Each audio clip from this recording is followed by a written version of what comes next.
Hello guys, welcome to my channel. Welcome back to Barca. I hope you all are doing well.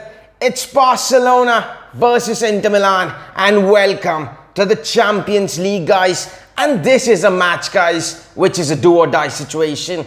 Our hopes of staying in the Champions League, qualifying in the next stages of the Champions League hangs in the balance, guys. And everything in this video, guys, we will be talking about the possible lineups of both the teams. We will be discussing the full tactical analysis and especially how Barcelona can stop Inter Milan's low block, especially their low block situation. How can we break that? How can we actually break Inter Milan overall? We will be discussing about that. So come on, let's get on with it.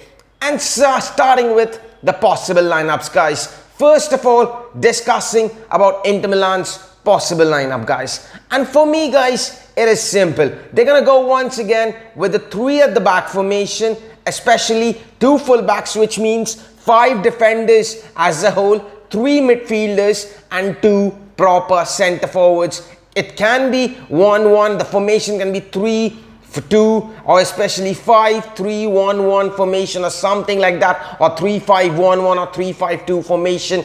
And in this, guys, the starting goalkeeper for them, Andre Onana, will probably start once again. The 3 centre backs for sure will be Bastoni, De Vrij, Skriniar, the 3 centre backs. The 2 full backs once again on the left hand side will probably Di Marco, and on the right hand side it will be Denzel Dumfries.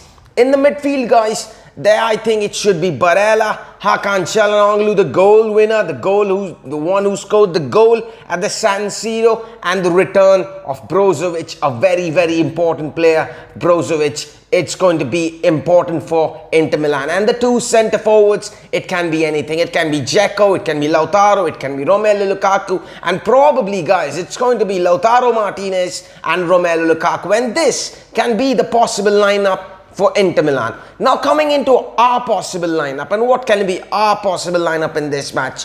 And in goal, guys, it's going to be Marc-Andre ter Stegen. And I think, guys, Barcelona are going to stick with 4 at the back formation, 3-3, our tried and trusted formation, 4-3-3 formation. The 2 centre backs, it's very likely it's going to be Gerard Piqué and Eric Garcia. The 2 fullbacks. Now the big question mark starts. Who plays as the fullbacks? Who plays in the midfield? And who plays in the forward line? And for me, guys, in this match, as the left back, you have to simply start Alejandro Balde. In no way we can start Alonso or Jordi Alba or play Alejandro Balde to the right hand side. We have to start Alejandro Balde on that left back spot. And now coming on to the right back spot, given the options that we have got, given how light we are in our department, in our defensive department, I think it's going to be Sergio Roberto. Yes, I'm not a big fan of starting Sergio Roberto, but given the options that we have, I think it's best that we start a natural right-footed right back at that position. And now, guys, coming into the midfield. And for me, guys, in this match, I would start Busquets as that holding midfielder, Frankie de Jong, and also Pedri Gonzalez. I'm going to rest Xavi, and I'm going to say about it why in the tactical analysis, Frankie de Jong. And in up front, Lewandowski has to start as that number 9, but who plays on both the wings? And in this match, given how a big admirer of Ousmane Dembele Xavi is, I expect Ousmane Dembele to start on that right hand side, and on that left hand side it has to be Ansu Fati. If it's the other way around, if we play Rafinha, once again we have to make it absolutely clear, I'm making it absolutely clear, dead on the water, that Rafinha has to start on that right hand side and Dembele then shifts to the left hand side. But I would probably stick with Dembele on that right hand side and Ansu Fati on that left hand side. And these are the 2 possible lineups, guys. Now coming on to the tactical analysis, the most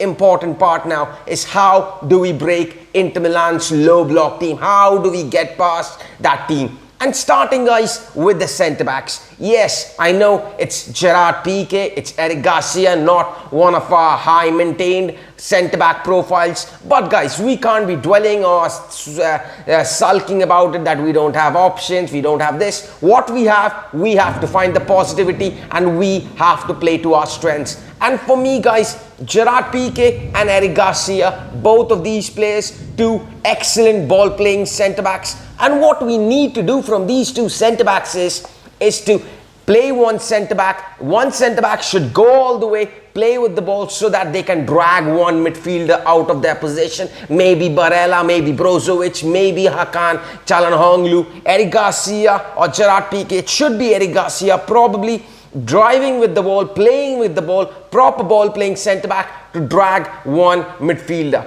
And what we also have to do from these centre-backs, what I expect from these targets is because if Romelu Lukaku starts for Inter Milan, they're going to get a one target man. If they can, one counter-attacking situation, one long ball situation can completely disrupt our play. And we have to stop Romelu Lukaku as that striker, as that centre-forward. It's the job of our defenders to do that. And that's with the two centre-backs. Now coming onto the midfield position, then I will be talking about the fullbacks and then the forwards. And in this midfield position, first of all, starting with Sergio Busquets. And what you need from Sergio Busquets is that quick and fast passing movements. Not slow, not sluggish, not slow and sluggish movements from Busquets is going to be appreciated. He needs to be fast. His decision making needs to be inch perfect. Whenever there's a chance, Sergio Busquets has to capitalize on that. No back passing or square passes or something like that, sideways passes. It needs to be direct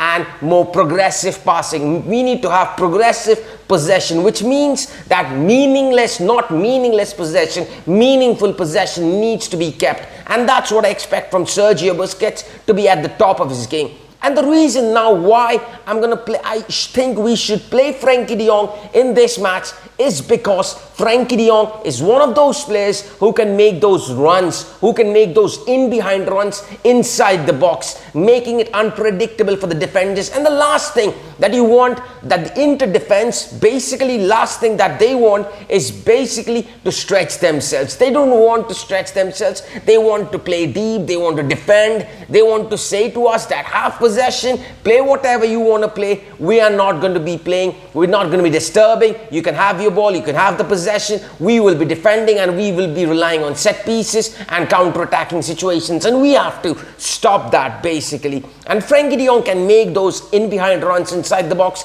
just giving Lewandowski a little bit more support, because there's no point in playing simply Lewandowski, one striker with three centre-backs and midfielders making no runs inside the box. Our midfielders needs to make runs inside the box. And I'm not talking about only Frenkie de Jong. I'm also talking about Pedri, Gonzalez. These two players, defensively, they have needed, but they're going to be doing more attacking job than defensively. They need to come out and we need to provide more depth and provide more shape up front. That's the job of our midfielders. And of course, Pedri Gonzalez, the heart of our midfield, he needs to do the gem player he is basically, give him half a chance, he's going to turn the insane, predictable. That's what I expect from Pedri Gonzalez. But now, coming from the midfield, defense, midfield, now to the fullback position.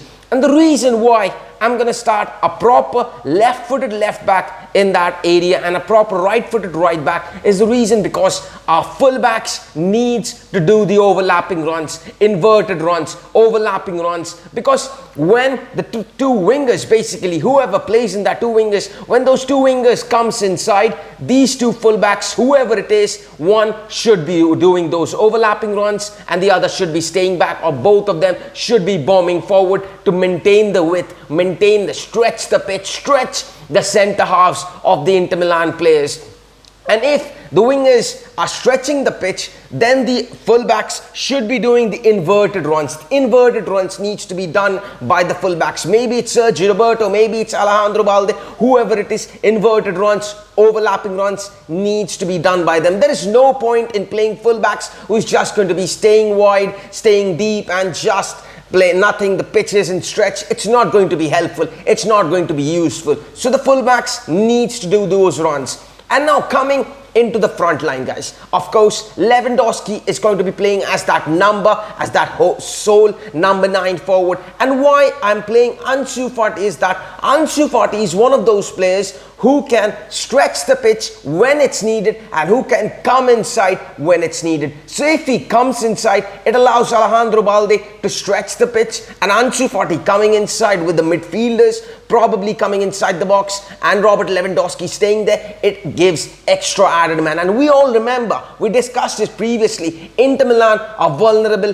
with in the air. They are basically vulnerable, very much vulnerable in the air. So we have to break that, and we can break that. So that's the reason why I'm going to play Ansu Fati and probably Dembele staying outside. His creativity is needed. And once again, guys, I'm putting all my hopes once again on Ousmane Dembele, because we need Ousmane Dembele at his absolute best. No more mistakes, no more bad passes, no more silly movements by Ousmane Dembele. We need that guy at his absolute best. And even if the other way happens, if Ansu Fati isn't playing, Dembele then moves on to the left-hand side and Rafinha stays on that right-hand side. And Ousmane Dembele and Rafinha, what now gives is that both of these players know how to stretch the pitch. Rafinha, we all know about his quality from long range. He can take on shots. We saw it against Celta Vigo, one shot from 30 yards outside the box. That was a great shot. He can have inch perfect passes, he can do that. And Ousmane Dembele on that left hand side, he can come in, he can stay wide,